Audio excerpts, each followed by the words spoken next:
What's up everybody? Welcome back to the channel and thank you for watching. Today we're going to be talking about this awesome Venusaur statue from PPAP Studios. PPAP Studios is one of my favorite studios for Pokemon statues. I can't wait to unbox and review this for you guys. Let's get right to it.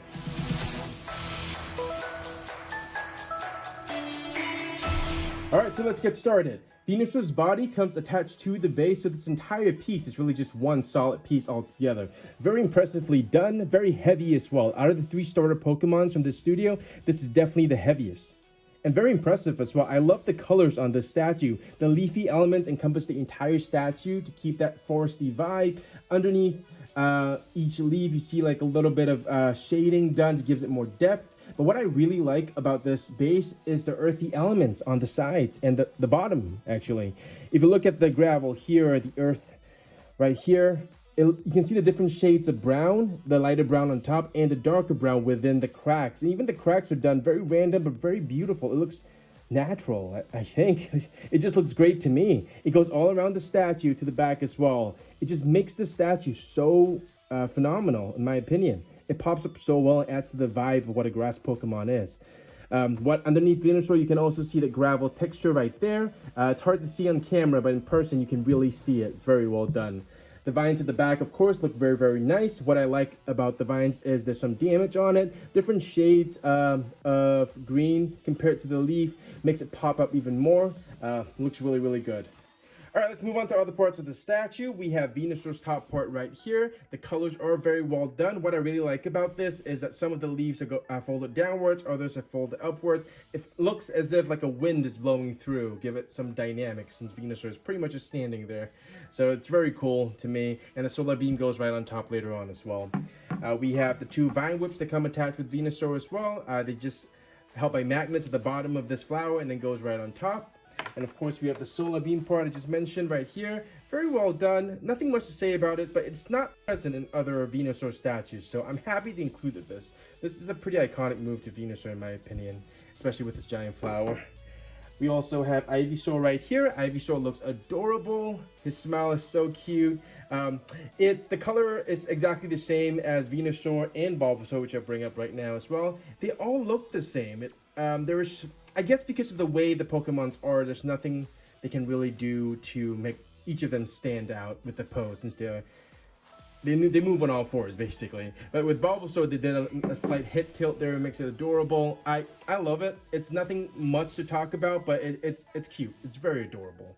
So I'm gonna put the statue together right now so we can see what it looks like.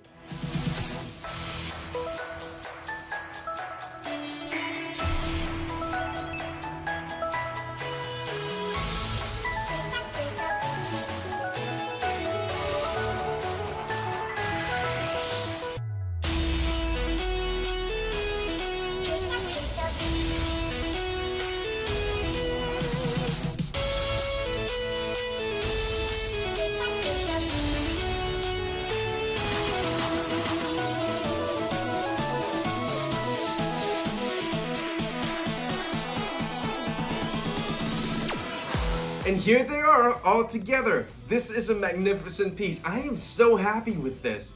Bulbasaur, Ivysaur, Venusaur all together. They look so good. And that base is insane how beautiful that looks. So Bulbasaur is so insanely cute with those vine whips. I can't get enough of him. His smile is so infectious. Ivysaur on the other hand, just standing there, but so cute. You can't get enough of him. Venusaur on the other hand looks ferocious and menacing. That's what you want from him. He's a beast. And he wants you to know that, and you definitely get that vibe from this.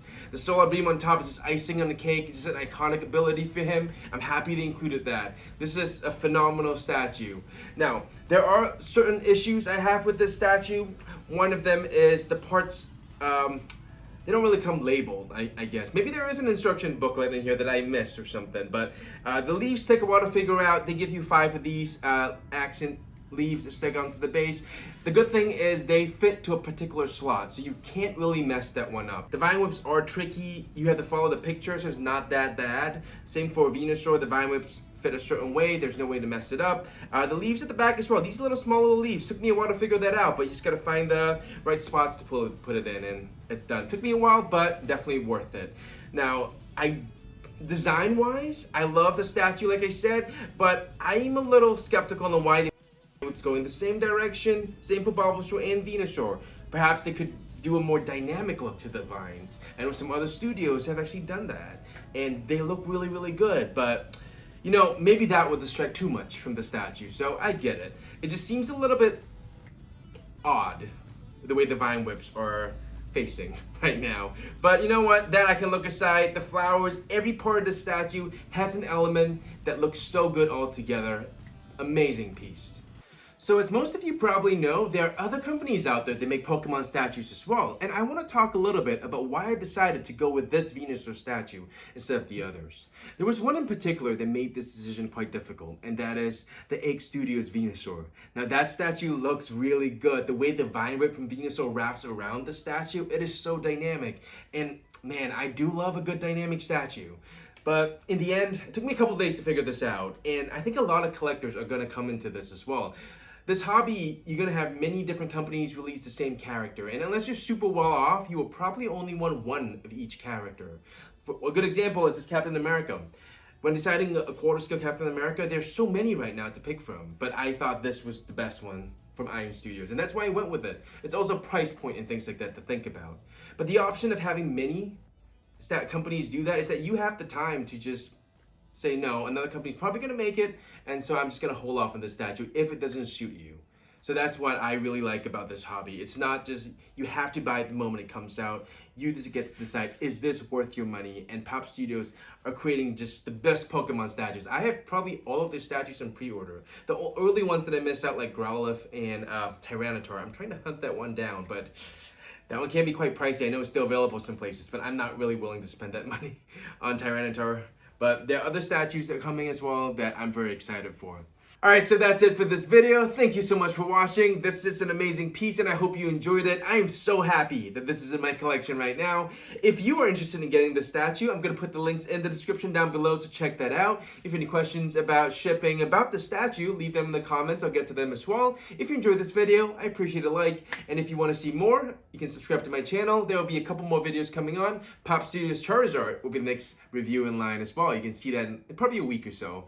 I hope you guys have a good rest of your day. Take care.